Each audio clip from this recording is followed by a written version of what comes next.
Thanks for tuning in to Proline TV as we talk golf, PGA Tour, Mexico Open. And that means that Brady Cannon is joining us once again. How's it going, Brady?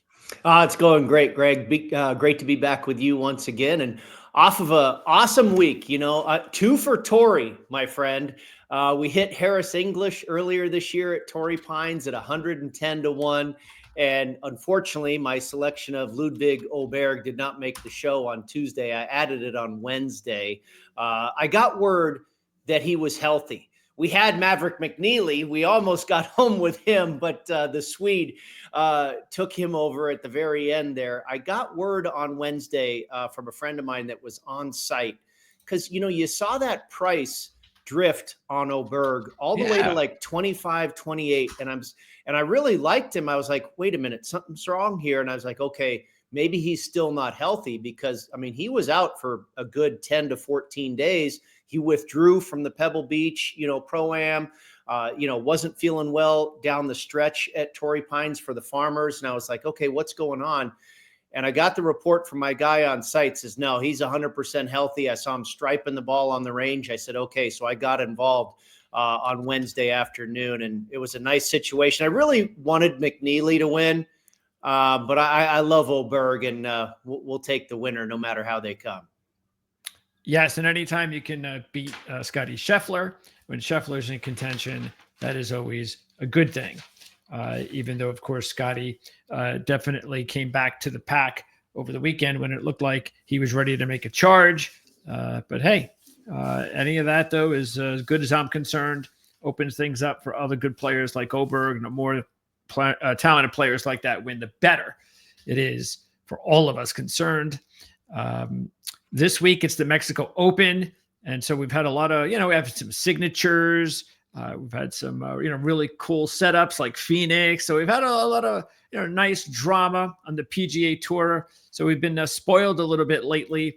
But now comes a down week, and that's going to happen. You're going to have fields that are just not going to be as good as you'd like on an every week basis on the PGA Tour. Matter of fact, that's one of the things they're talking about with the whole live thing, and they're trying to get live and the PGA Tour back together again.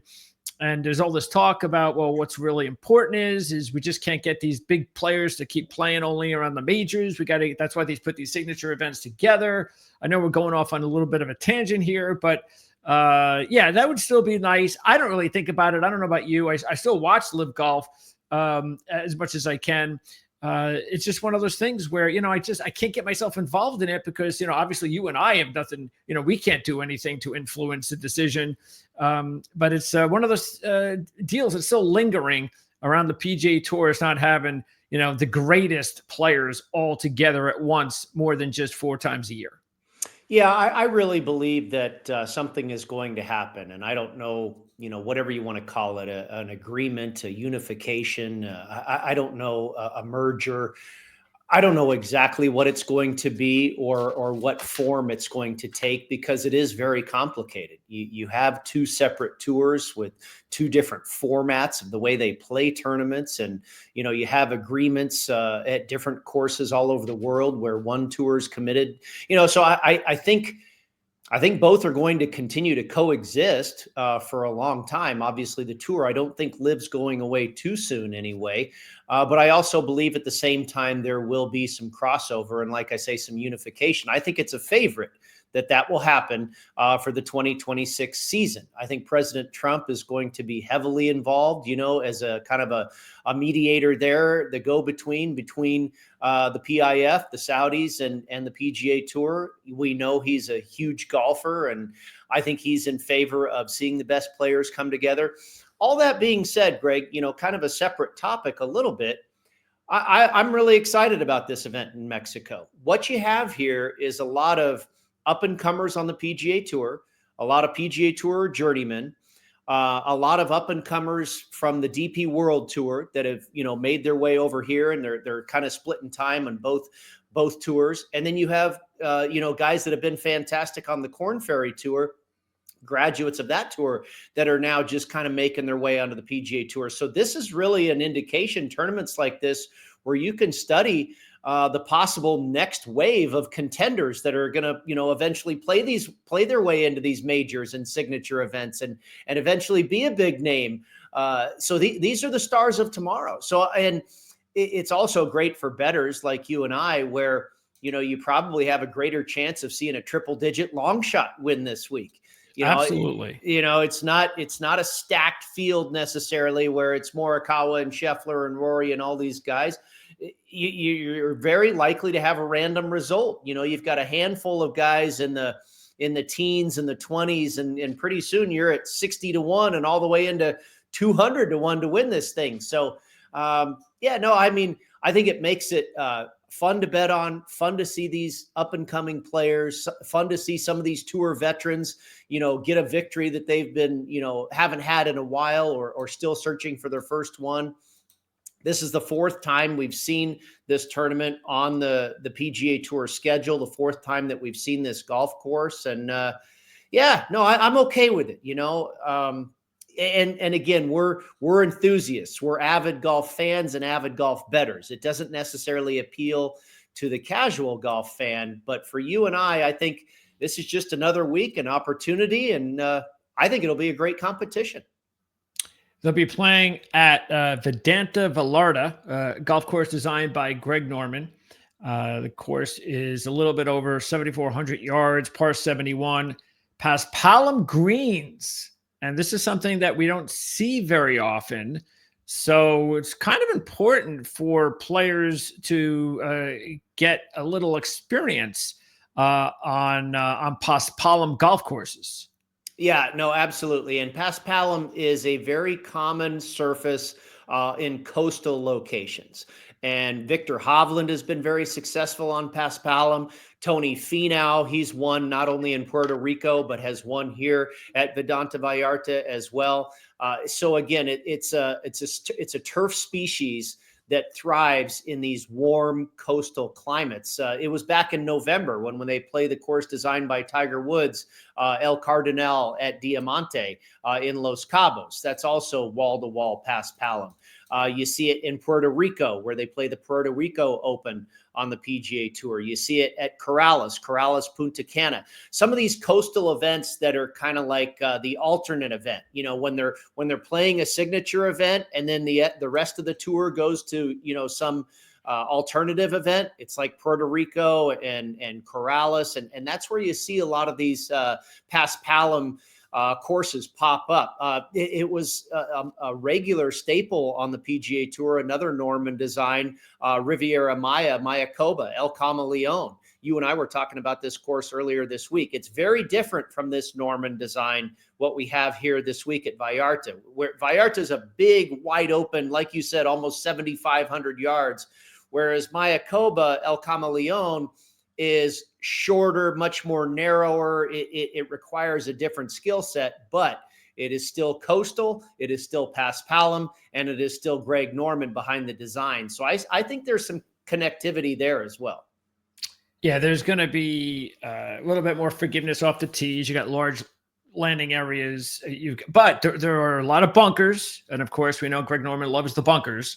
So you've got bunkers. You've got a lot of water coming into play on many of the holes. So keep an eye on that. Obviously, if you're a good bunker player, that's something that you might want to keep an eye on too. But it's a long golf course by PGA's Tour standards, and that's definitely something that you're going to want to keep an eye on. And obviously, the greens are pretty unfamiliar to most players, but that's something, again, that might even out with a lot of the players, but some of them do have experience. You want to keep an eye on those. As you said, Brady, of course, we've only been playing this event at this location for 3 years. And so we don't have a whole lot of trends to go on. Couple things. Well, one that really is the only thing that stuck out to me was that all three winners had the week off before playing here. So not sure what that means. It could mean absolutely nothing. It just shows you it's really hard to find trends. Well, one thing about those three players, and this, I think just looking at the golf course, it makes sense that these three guys have won. I think we don't necessarily need to go through this tournament for 10 years to understand that this course caters to the Bombers. John Rahm, Tony Finau, and Jake Knapp, all three of those guys are absolutely Bombers. Now, it's not to say that shorter hitters haven't found their way onto the top of this leaderboard, but the three guys that have eventually won this thing are bigger hitters. And it goes to what you're talking about: wide fairways, long golf course, not a lot of rough. So the bigger hitters can get away with, a little bit less accuracy around here and create a little bit of an advantage for themselves because they are so long off the tee. Again, I'm not ruling out guys that don't necessarily bang it as far. But this is a course definitely that has an edge for the Bombers in my mind. And Greg, Cameron Champ, right? One of the longest hitters in the world, and has only won, I think, I don't think it's three times. I think twice on the PGA Tour. He hasn't been all that successful. But guess where he's very successful? Here, he's made like 3 cuts, makes the cut every year. I think he has 2 top 10 finishes. So that tells you, it definitely helps the Bombers, because that's really all Cameron Champ is a bomber. He doesn't have a ton of game other than him being able to hit it long, but he's had great success here. If you like live betting, keep this in mind. This is not a come from behind event. All 3 winners started after round 1. They started the second round in the top 15. And then after that, all 3 winners led after the second round and after the third round. How crazy is that? So that's 100%. So if you're in the lead on the weekend, don't try to catch them. So what I'm trying to say, you might as well save your money this week, because you'll be breaking a trend. But one of those trends is going to fall one of these years. You can't have leaders on the weekends winning every year. Right. I totally agree with you. That's pretty random. And I didn't even realize that has taken place. The 36 hole leaders gone on to win every year. That doesn't happen all that often. No. I mean, even the 54 hole leader doesn't go on to win, I would say, more often than not. Yeah. But I'll tell you what that really speaks to is the fact that this is a birdie fest. I mean, I think it was Rahm that was 19 under, or maybe he was like 17 or 18. Jake Knapp, I think, was 19 under, and Tony Finau got it all the way to like 24 under, I believe, when he won. That's one of the skill sets I looked at this week. Birdies are better gained. You got to make some birdies around here. And there's the biggest defense of this golf course is the wind. And if you look at the forecast, what we're seeing is temperatures in the high 70s, low 80s with no wind in the forecast. Now, typically in this coastal location, the winds are going to kick up more so in the afternoon, and it'll probably still do that, even if we're not seeing it in the forecast. But I don't think we're going to get anything crazy. Again, the breeze will probably pick up in the afternoon like it does typically around coastal locations, but I don't think we're going to get much wind. And with that being said, I think we are going to get another birdie fest here. I'll have to look it up, what the winning score proposition is, but I imagine it's probably in the neighborhood of 20 and a half under par. And when you have a birdie fest, the point is here, a long-winded answer, Greg, of saying it's hard to catch guys that are at the top because they aren't likely to come back to the pack. If nobody's making bogeys, the guy that's in the lead, whether it's after 36 holes or 54 holes or whatever, it's hard to catch them because they're not likely to make as many mistakes when they're on a very difficult golf course, like, say, last week at Torrey Pines. Okay, let's go over the picks as we pop them up here on the screen. And you are going to be doing head-to-heads this week. You did really well, of course. Made your money on the top 20 finishes last week. So they make a return. And, you could see there by the odds, both of us, this is the type of tournament where if you're going to win, chances are you're going to win with a player that has a pretty decent number attached to them. And I, you know what I've also found my experience in events like this, when the prime players are not around, I don't know, it's nearly 100%, trust me, where if you get a player like this week, Batia is the top player. He on the odds board. Okay, so I believe, where is he at? He's 14-1. Okay. Historically speaking, he's not going to win, and I say that because he's not used to being the favorite. And I see this all the time in golf. You get players that are usually the second tier or the third tier, and then all the top guys are out and they get pushed to the top, and all of a sudden you're expected to win. You're expected to be there. They're not used to that. And more often than not, they can't handle it. I don't know why, but they just can't. Be a coincidence, but it's a pretty long coincidence because I've hardly ever seen it. So just keep that in mind. And I'm not saying that it can't happen, of course, but just that's something that just doesn't happen very often. And I would even put Rasmus in there because, all of a sudden Rasmus Højgaard is the second pick in a PGA Tour event. I mean, that's pretty. That's guy that shot 82 last week, by the way, at Torrey Pines. Yeah. So anyway, that's why the little tidbit there to keep an eye on is that, even though the odds aren't bad, 14 or 18-1 for the favorite of the event, there's a price to be paid for being one of the favorites when you're not used to it. Well, I think the key word that you use there is expectations. And I think we can all probably relate to this in some form or fashion in all of our everyday lives. When you have expectation, there's more pressure. When people are expecting you to perform a certain way, that just brings more pressure. Whether it be an athletic event at the workplace, whatever it is, even when people are relying on you, not that you're going to succumb to that pressure, but that is noticeable expectation, right? If no one's expecting anything from you, then you're a little bit more footloose and fancy free. There's no pressure, right? So, I think you can probably translate that type of situation, from a golf tournament to everyday life. Yep. And it's understandable. Yeah, you're exactly right. Akshay Bhatia probably is the very best player in this field, but he's never been expected to be the very best. He's always done great as a guy that's, 50-1, 80-1, 100-1. We'll see how he handles this situation. Okay, so again, the layout of the picks and your top player, as far as the odds are concerned, is Sam Stevens, sitting there at 26-1. There are the number of units that you're placing on Stevens. Played here last year, missed the cut at 2 over par, but he's a good Sam player. He was 31st last week. He's been playing really well lately. Matter of fact, I know on one of your correlated courses, just to remind everybody of, and you mentioned a couple of them before, but you've got Farmers Insurance, Torrey Pines. So, again, anybody that played Torrey Pines, obviously even last week could come into play. And other notables would be Sanderson Farms, Quail Hollow for Wells Fargo, among a few others, again, including some that you mentioned. And Stevens was second at Farmers Insurance this year, and also played well there in 2023. So I'm sure that has a little bit to do with why he's your top play. Yeah, absolutely. Runner, like you say, 4 weeks ago, he was runner-up.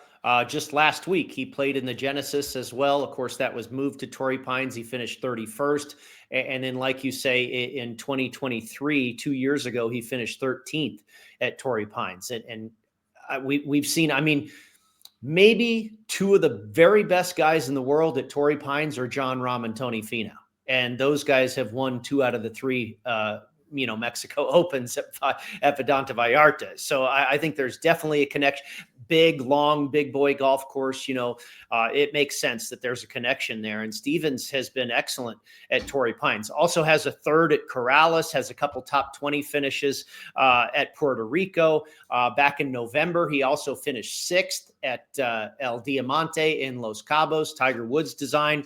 Not exactly the same as this course here, but again, it's up, northwest of this location in Baja California, wall to wall past Palam. So there are some similarities. I didn't necessarily use it as a corollary because the layouts are different, but again, there is some connection as well.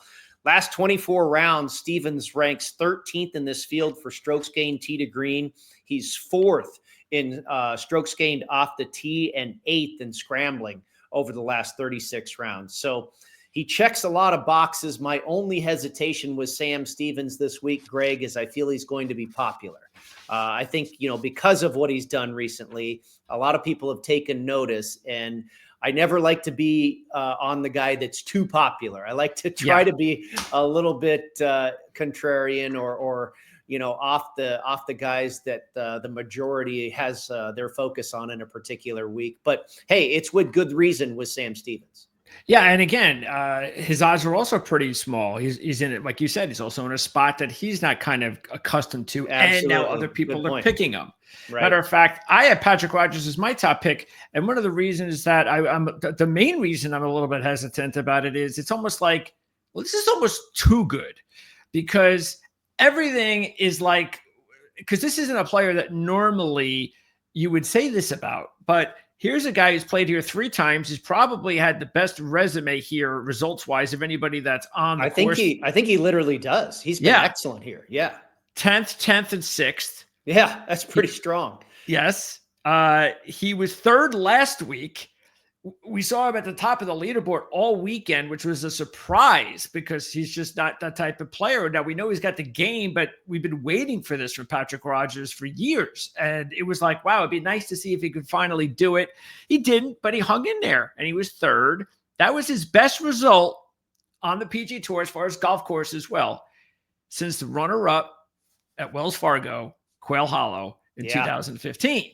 So he's probably a fantastic bet to finish top 20, right? I mean, he just seems like an automatic to do that. He also plays well at Farmers Insurance. Torrey Pines. And so, there's a lot to like about Patrick Rodgers this week. But again, you're getting 22 to 1. And that's something that you would only see for Patrick Rodgers if he's playing like a fall event somewhere where no one's really paying attention. Taylor Moore, we did not take, but that was one of the things I was really interested in thinking that, hey, Taylor Moore on this course, not only on this course, but the field, he's starting to play better. But I also noticed that, wait a second, there's not a lot of courses that are on your correlated courses that seem to match up with Taylor. So I wonder about that. Otherwise, he could be a sneaky one this week because it's just his talent alone. Exactly. I mean, there's some guys, it doesn't necessarily matter. Obviously, you try and handicap it and you try and check all the boxes that you think matter. But there's no doubt about it. Taylor Moore has the talent where he can just overcome all of that and win. And I don't say out of left field because as you've illustrated, he's good. And we were on him a couple weeks ago in Phoenix, and he played very well there. I think he had a top 10 finish, if I recall. Ninth. There you go. So not only did we cash that top 20, but it was even one better. He went top 10. So the current form seems to be fine. I was on him a couple 3 years ago when he won his very first and I believe only PGA Tour victory at the Valspar in Florida, which we will be to in a few weeks here. But that's a tough golf course. Very tough and a totally different style than what we have this week. And that's my point.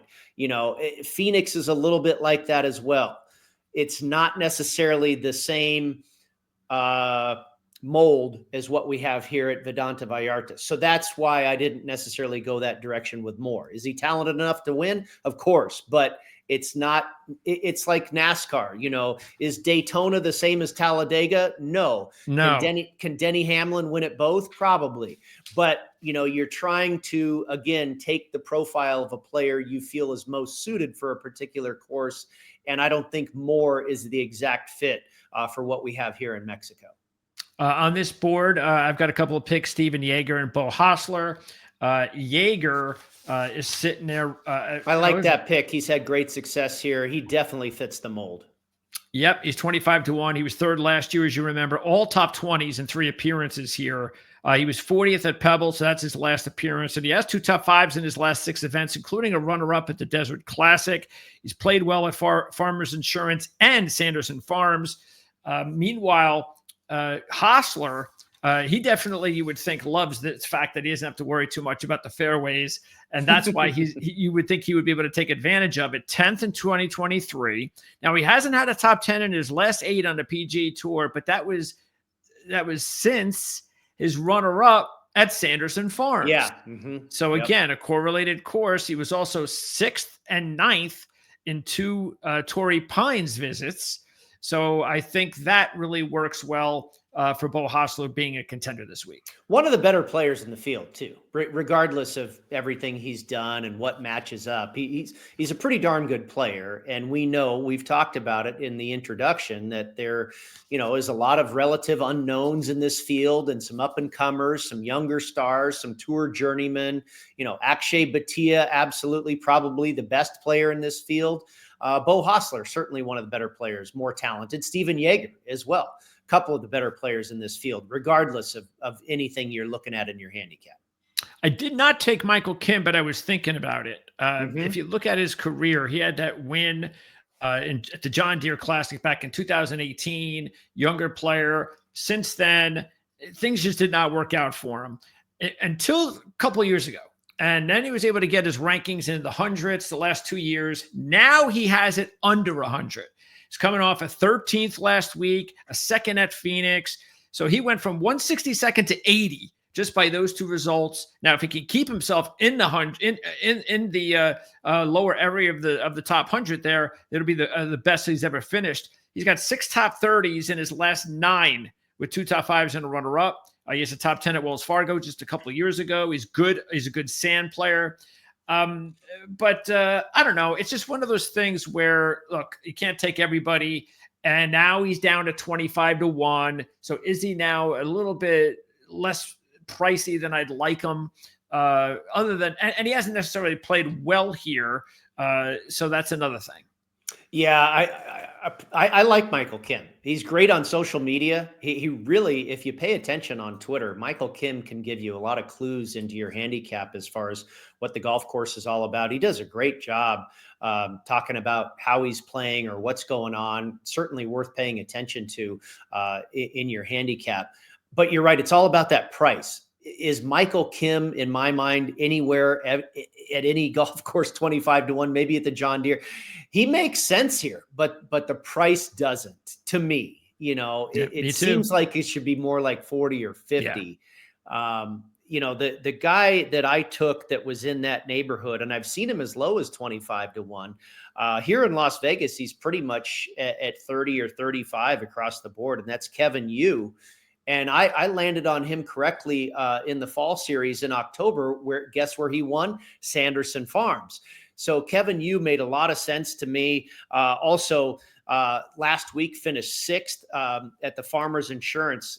Let's see where last week it was last week. He actually finished 6th at Torrey Pines, and comes off of 2 straight top 20 finishes, with the last one, like I say, being at Torrey Pines. Has a 7th at Puerto Rico. Over the last 36 rounds, 21st in this field for strokes gained off the tee, 15th in birdies or better gained, and 38th in driving distance. So he checks a lot of boxes. And then, he really jumped out at me with that win at Sanderson Farms and the success at Torrey Pines. And you also have Alex Smalley in this range here. And that was definitely someone that made a lot of sense to me as well. I think I took Smalley not too long ago. But anyway, he's coming off a 21st at Phoenix. He was 5th last year at Sanderson Farms. And he has played here 3 times. He's made the cut just once, but that was a top 10. Yeah. He finished 6th here on debut. And then you're right, missed the cut in the 2 follow-up editions. And he's been kind of in and out of form, but right now he's in. You mentioned the 16th player, the 21st place finish a couple weeks ago at Phoenix. He's missed 1 cut this year, and that was at Torrey Pines. Now, he's had good finishes at Torrey Pines in the past, but he did miss the cut 4 weeks ago in this year's edition of the Farmers Insurance Open. However, his other 3 starts on tour this year, 16th, 11th, and as you mentioned, 21st. So I really like the form right now. He's had multiple top 10 finishes, as you mentioned, at the Sanderson Farms, also at Corrales Punta Cana. Excellent in the stats this week. Off the tee, the long irons, most of the approach shots, Greg, about over 60% of the approach shots this week are going to come from 175 to 200 yards or better. This course is long. You've got long par threes, long par fives, long par fours. So those approach shots, again, 60+% of them are going to come from 175 yards and longer. So long iron players, long guys off the tee, that's part of their reason for success here as well. And also, Alex Smalley, excellent in scrambling. Last 24 rounds, he is 6th in this field for strokes gained tee to green. So if he can find a hot putter, he just might be there on Sunday. Okay. Before we move on from this group, another player that I took was Nikolai Højgaard. I know his brother's getting all the attention, but I'm with you. I like him better than his brother. And you're getting 40 to 1 as opposed to 18 to 1 for his brother. And that's because, look, it's not a surprise that after what he was through a whirlwind last year. He got the DP Tour victory. It was amazing how he won that. It was just a huge moment. He gets the card, comes to the U.S. last year, and expectedly, he's got to go through growing pains. Even though, of course, he wound up with that second place finish at Torrey Pines. Yeah, a correlated course. Wound up not having a great year, but that's okay. Again, he's starting to get familiar with everything. You mentioned this before with the DP2 War Tour players, right? But now he ends last year with 5 straight top 25s. And he starts the year, and this was overseas. He starts the year 65th in Dubai, not great, but comes back in his next event, which was his first PGA event this year, 36th at Phoenix. So a little bit better. So again, I'm just looking at a bargain here, talent-wise. He's one of the most talented players in the field. Yep. And I feel why not go ahead and grab him at a good price. I'm totally with you. I almost landed on him. Jaeger was another guy. Stefan Jaeger was another guy I looked at. But I was on Højgaard last year. That was a tough beat at Torrey Pines. And Matthew Pavone out of nowhere from the thick rough on the 18th hole gets up and down to beat me. But no, I'm 100% with you. I think Nikolai, all that attention has been on his twin brother Rasmus as of late, but no, Nikolai would be my choice, certainly this week. In this grouping here, we have one pick, and that's the one at the top, CT Pan. This is another one of your picks.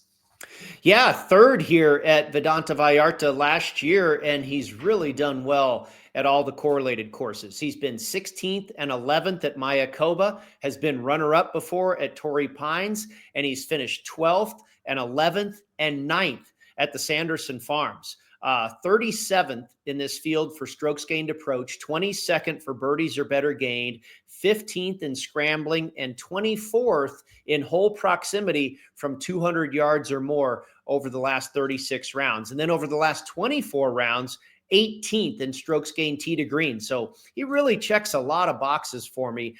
I saw him here locally at the Westgate Superbook at 60 to 1.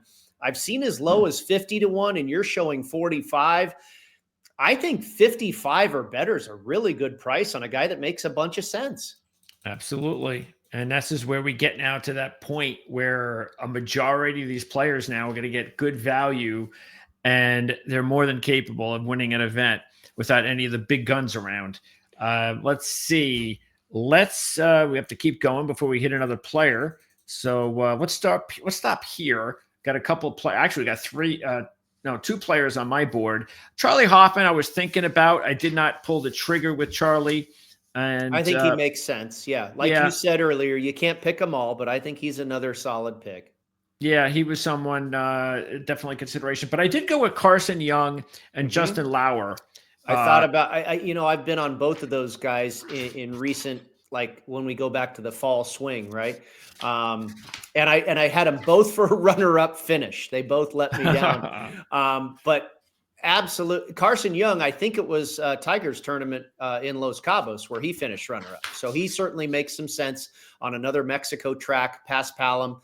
And Lauer finished runner-up at another coastal track, not exactly a similar design, but it was, the Bermuda Championship at Port Royal, I believe. So, those guys caught my eye as well. Didn't end up on my card, but I'm not going to argue with you. Yeah, Lauer also third here last year. Good sand player. Young, meanwhile, it was simple as just, hey, you know what? 15th the first year, eighth to second year. You mentioned he had a runner-up not too long ago. We're looking for value. This is like a player where, he's at the bottom of my picks, but still throwing a few bucks on him. I'm just not going to get too crazy with stats and this and that. He just seems to be good here. And sometimes that's all that it's about. It's about horses for courses. Absolutely. The other thing I would say is kind of a public service announcement here. I noticed this week, and you may have too, Greg, when we get into these longer shots, for me, it started at about 80-1, and you might find the same to be true for Carson Young. I saw quite a bit of variance in prices. If you look over half a dozen different books or whatever, I saw a lot of discrepancy. Like you might be able to find Carson Young closer to 100. Maybe. I mean, yeah, I'm on Lanto Griffin, who we'll speak about in a moment. I've seen him as low as like 65-1, and I've seen him as high as 110-1. I got 80. That was the best I could find here in Las Vegas. But I think it kind of speaks to what we were talking about earlier about this tournament, that, triple digit long shots are live this week because there's not a ton of star power. Anybody could come out and emerge from the pack this week and win this thing. And I think you're seeing that reflected in the markets where, you start in that neighborhood of 65, 70, 80-1, and there's a lot of variance in pricing. So, like we always say, shop around. Yeah, because all it takes is just a certain group of people that happen to like a long shot on one book as opposed to the other book, and it'll move their price up or down. So, and I think there's a relative unknown with a lot of these guys on the case of the odds makers. How many odds makers really have a great handle on Carson Young, just as an example? But there's a lot of guys that, again, are relative unknowns, especially when you start getting into this neighborhood as far as these guys that are close to triple digit prices. And then Lanto Griffin was someone that I was keeping an eye on myself because he had that ninth at Torrey. Yeah. And it was a little bit of a moment there where, hey, it's Lanto Griffin again. But then he missed the cut at Phoenix to stop some of that momentum. But he has made all three cuts here, including a top 20 in his first appearance, and you decided to pull the trigger. Yeah, it's funny that you say, there he is again, because his career has kind of been that way. I know he's had some injury issues. He's had some years where he's been fantastic and had multiple top 10 finishes. And then you go back to last year where he won the Korn Ferry Tour Championship or whatever, basically, hanging on for dear life to just keep his tour card. So it looks like he's on the verge of stardom, and then he's on the verge of losing his job. He's kind of been a little bit all over the place, but he caught my eye right from the get-go because he's been sneaky good, if not brilliant, at Torrey Pines. In his career at Torrey Pines, he's been 12th, 7th, and 9th just 4 weeks ago, as you mentioned. Sanderson Farms Championship, he's finished 28th and 11th. And then in his other two trips to Sanderson Farms, Jackson Country Club in Mississippi, he's missed the cut. Those two missed cuts at the Sanderson Farms are the only missed cuts he has in all of our correlated courses. And as you said, including here at Mexico. So in all these courses that make sense for Lanto Griffin, he's only missed the cut twice. And we talk about his career on the PGA Tour being kind of volatile. It seems on these courses that connect with Mexico, that's where he's at his best. So yeah, I took a shot with him. And like I say, I've seen him in the triple digits. 80-1 was the best I could find here in Las Vegas, but I've seen higher. Okay. Now, do we have two on this list that are in my picks? And we're going to definitely bring back a player that disappeared for a little bit, but I think maybe he's coming back, and that's Vincent Norman. Mm-hmm. And Vincent Norman, big hitter. And 90-1. So now we're getting to those big prices, because let's remember, this is a guy that went out and won the Barbasol in 2023. He was 322nd in the world. Then he goes and wins same year the Irish Open and moves to 76th in the world. But since then, he's dropped all the way down to 244th to start the year.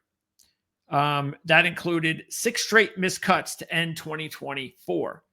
Something off, bad year, something happened. Maybe it was just the winning. He won twice. He had never won, but won a PGA Tour, DP Tour. whirlwind possibly. But now it looks like he's coming back. It is first. If you look at it this year, all four events he made the cut.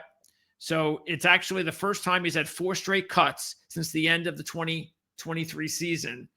And again, like you said, he can hit the ball. He's got big price. So I know he's got the talent to just turn it on. And at 90-1, I'm going to give him a shot. And then the other player on this list is, pardon the pun, Luke List.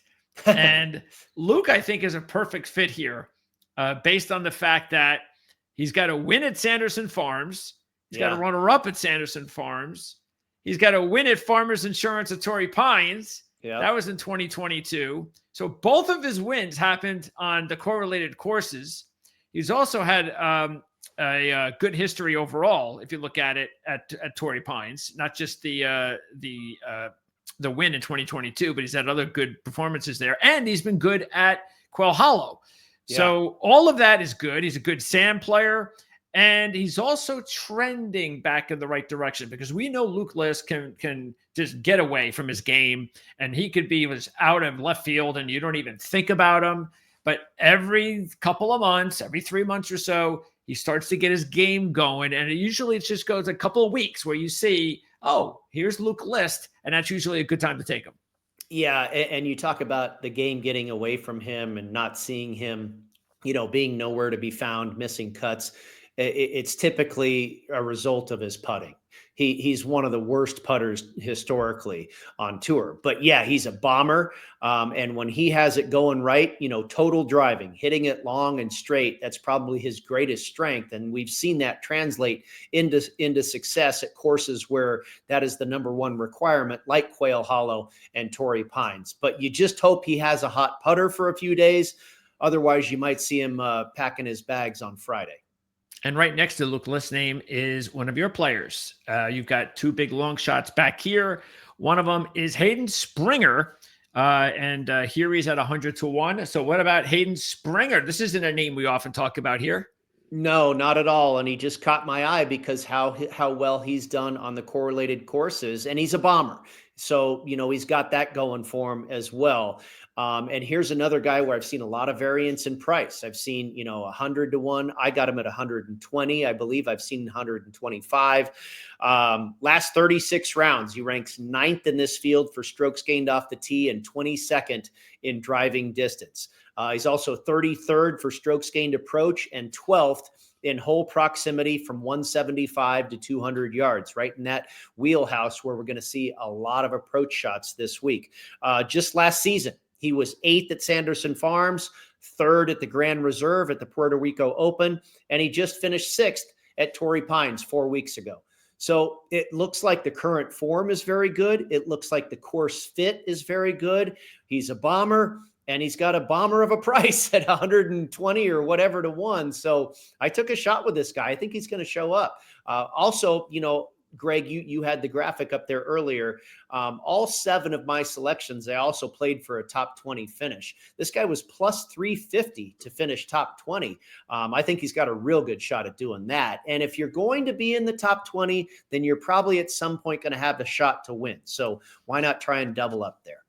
Okay. Also on this board, and we talked about him before, is one of my old favorites. I'm glad to see him back, Matteo Manassero. Mm-hmm. And I just said, yeah, why not? Let's take Matteo because in this field, he's definitely one of the more talented players, and you're getting over 100-1 at some places. He's made 7 straight cuts.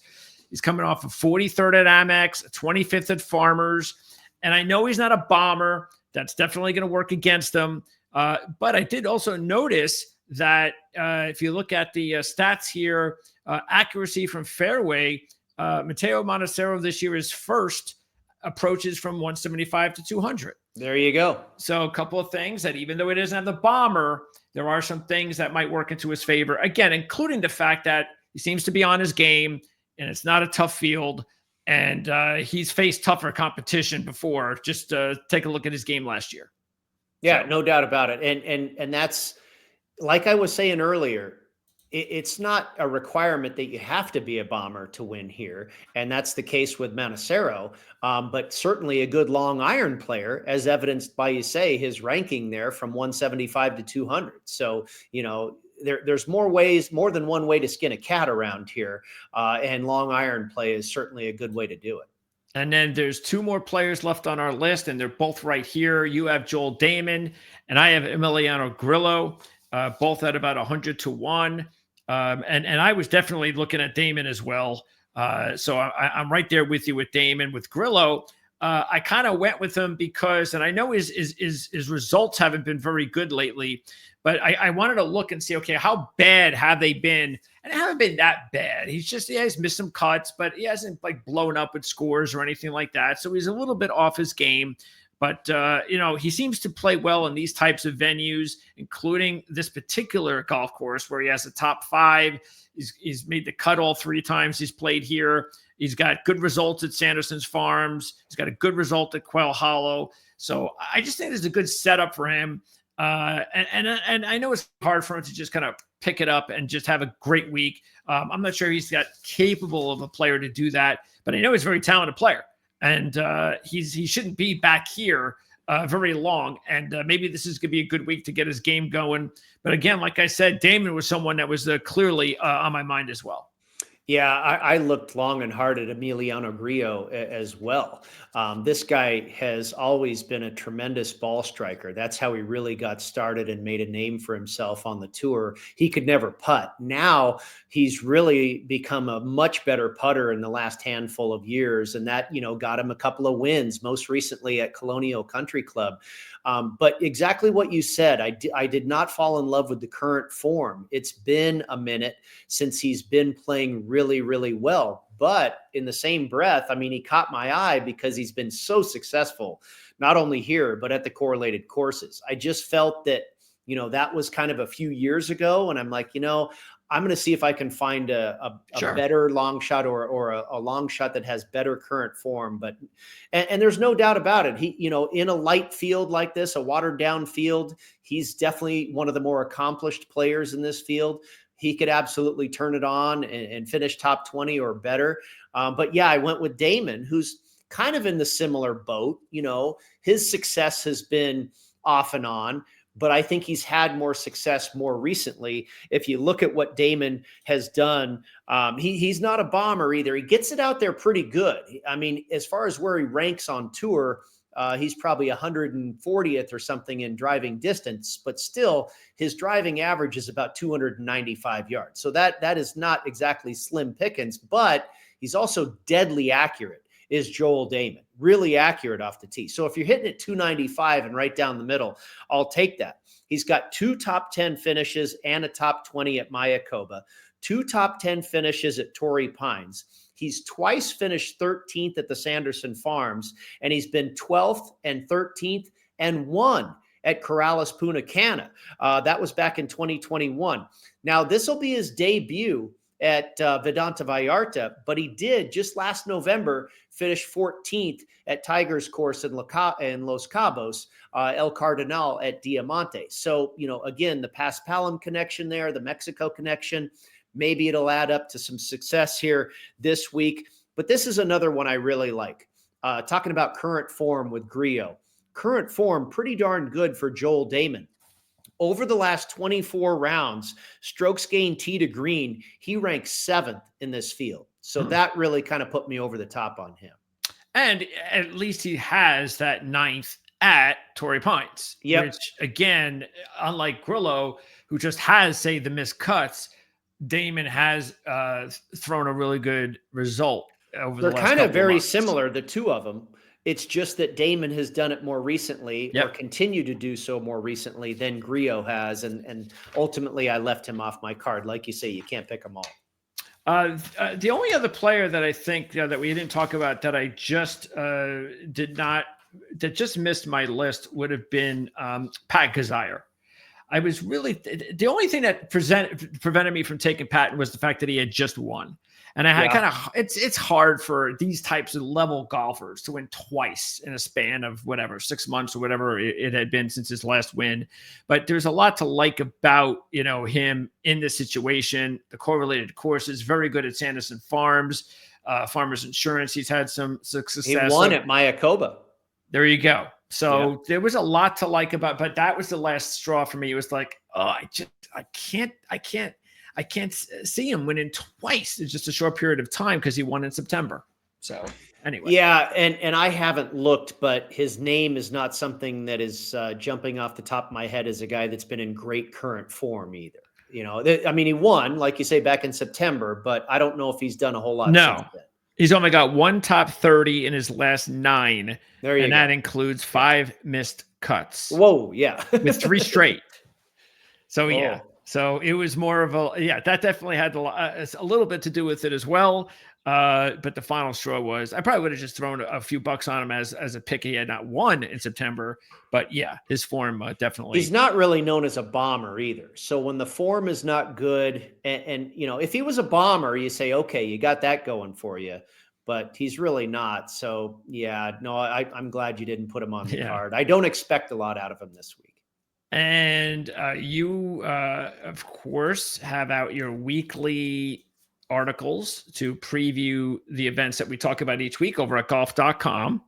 So is that out already? Yeah. I don't know if that's out yet. I was checking it just before we came on here. Let me see if they've got that going just yet. I don't think so. I don't see it yet myself. Yeah, no, not up there yet. Okay. So you can check that out. Maybe later this evening. Yeah, we'll have a link in the description so you can go check out golf.com. Make sure to do that. You can also find out Brady's how to reach him over on X, Sports Grid, as you can see the logo behind him. So all different ways to follow Brady. We'll have links in the description for that. Don't forget to here on ProLine, we'll be talking college basketball later this week, NASCAR tomorrow, hockey picks up again. With the NHL after the big final match on Thursday, which is captivating a whole lot of people, which could be pretty fun to watch on Thursday. So, and a couple of our handicappers are doing they're doing a hot stove winter recap for baseball. So that's going to be maybe available here on the channel when you see this video. This video will probably get out there first. It's talking baseball. So baseball slowly coming back now. Do you get heavily involved with baseball at all, Brady? Well, I already have 4 season win total plays. And that will certainly be the extent of my involvement preseason. I used to bet baseball every day during the season, and I haven't the last few years. I'm not sure if I will be doing it this year or not. Why is that? Well, to be honest with you, I mean, I've always said this, Greg, there's a couple of sports that I handicap myself, and that would be PGA Tour golf and NFL football. And for everything else, I listen to smart people. And a lot of the people that I have really relied on for baseball, I've kind of lost contact with. And so I haven't found anybody that I want to really rely on for baseball day in and day out. And I handicap some of it myself too, and for all sports. But I want to know what somebody I really trust, a specialist in that regard, is doing. But I did play 4 season win totals. I played over on the Guardians. I played over on the Nationals. I played over. That's my team, the Nationals. Okay, good. Yeah, I played over on the Cincinnati Reds, and I played under on the Miami Marlins. Okay, yeah. It was real tough to finally win a World Series after being a Montreal Expo fan and then a Washington National fan. And then the very next year, when it's supposed to be a fun year, when you're supposed to be the talk of everybody's road trip, there's the defending world champions coming to town. That was COVID year. So it was kind of a bummer. I mean, I was happy at least that they won the year before COVID, because it took a couple of years for baseball to get back on track. Let's just be honest. And, and the Dodgers, I'm kind of glad that in a way that the Dodgers got their championship with some of this group here last year, because what they did during the COVID year, that was no championship. I mean, Yeah. baseball is about 162 games, and you Yeah. can't have a real World's Championship half of those games. It It's just like doesn't. that year, that season for almost any sport needs to have an asterisk by it. Everything Yeah, was a little weird that year.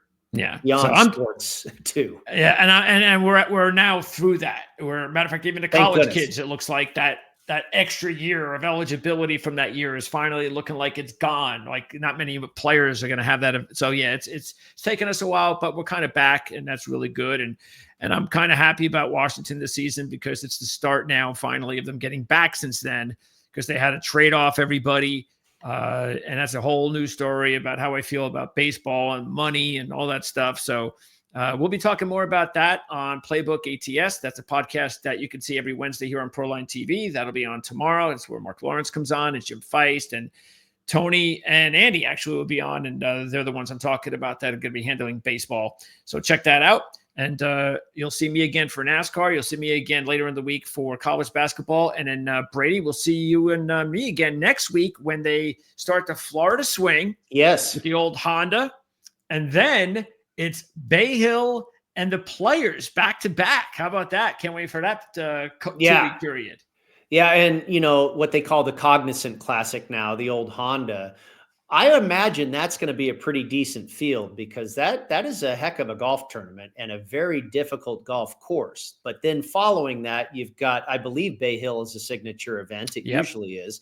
So there'll be a signature event. And then of course the Players Championship, you've got the fifth major, you've got everybody there. So likely, we were talking about, we've got a little bit of a lull here. I'm looking forward to it. I think this is a time to see some of these younger guys and relative unknowns and these up and comers from the Corn Ferry and stuff. This will be fun. But yeah, then we get into big boy golf again as we get ever closer to Augusta National. In that article that I wrote for golf.com, I called this the bridge. I said we should call this 1 week stop in Mexico the bridge, because it's the bridge between the West Coast swing and the Florida swing, but also kind of a little play on words there. It also has the world's largest golf cart suspension bridge between Vedanta Vallarta and the other golf course. I think it's called Neymar Vallarta or something like that. Another Norman design. This massive suspension bridge that golf carts travel between the two courses. So yeah, we're calling this week in Mexico the bridge for a few different reasons. All right. Well, I hope you're right. I hope we have a really good weekend, and some of our long shots are in contention because that could be a lot of fun. So we'll be back though on Tuesday to get ready for a nice little Florida swing here on Proline TV. So Brady, appreciate your time as always. You bet, my friend. See you soon. Good luck. And don't forget, subscribe, like, and share if you like what you see. That'll really help us out supporting the channel and, of course, this show as well. We'll see everybody next week.